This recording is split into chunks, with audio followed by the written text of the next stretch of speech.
For over 300 years, the Pennsylvania Germans, or the Dutch as they are commonly known, have lived and prospered in the rich farmlands of southeastern Pennsylvania.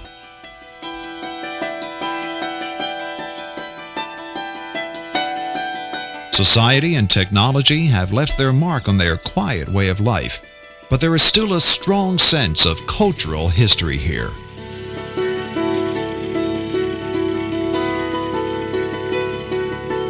These are a proud people, and a people who know their roots. They follow many traditions of their ancestors, in their religion, their language, their food, and most notably, their art.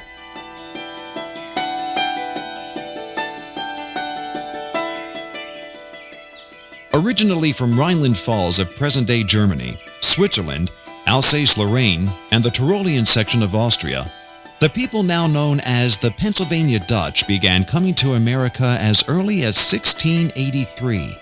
They brought only the essentials of life, for cargo space on ships was scarce. But with the few possessions they were able to bring from home, they were also able to bring something even more precious. They brought their culture. When the great German migrations arrived here in the 18th century, almost every family brought a dowry chest, and certainly their personal family records, which were the Fraktuurs, recording their births, their weddings, their funerals, any memorable event in the family. And the decoration was very colorful, highly structured, and these were then repeated in their woodwork, in their metallic work, so that you had these images very fixed already in the 18th century, and they were just really carried on in this great tradition. As these immigrants landed in the port of Philadelphia, they set out for southeastern Pennsylvania, an area ideal for growing crops. These were mostly farming people who had certain things in common: their language, their traditions, and their love of art and beautiful things. So in the process of building their new world, they took time to embellish everyday practical objects to add color to their otherwise drab existence. These tools, kitchen utensils, and other common household items were at the center of what we know today as folk art. Initially, a good deal of folk art was utilitarian in nature. It was made for use. It wasn't specifically made for aesthetic reasons. Later on, folk art becomes almost a symbol of peoplehood, of ethnicity. It's a way of maintaining alliance to a group. It's a way of showing one's root and one's heritage. So the object becomes much less utilitarian and much more symbolic. And we see this very often as a development with folk art, a movement from the utilitarian to the symbolic. Folk art relates to the values that we as Americans hold dear: family, home, and heritage.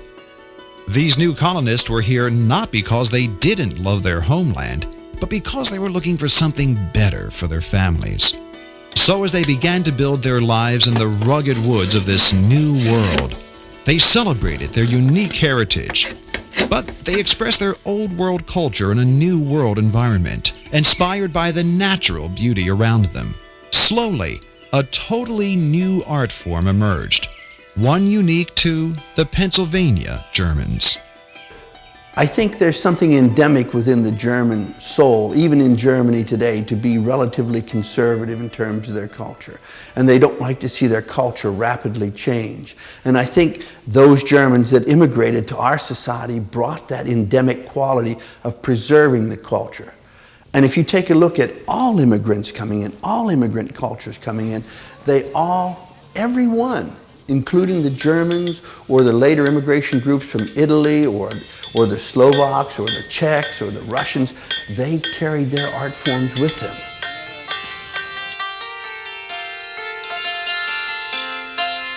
Sie schreit im Himmel und ich felsen meine Seele und ich leb gut, Glory, Halleluja.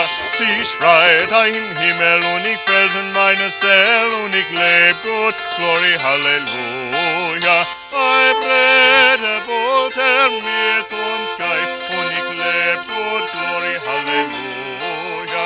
Es geht noch näher Jerusalem und ich leb gut, Glory, Halleluja. Sie schreit im Himmel und ich felsen. Because they were practical people, their art was also practical. They took advantage of opportunities to embellish the necessities of life with images embedded in their memory. The practice of creating personal documents or fraktours to commemorate important moments in their lives was a tradition with a long history.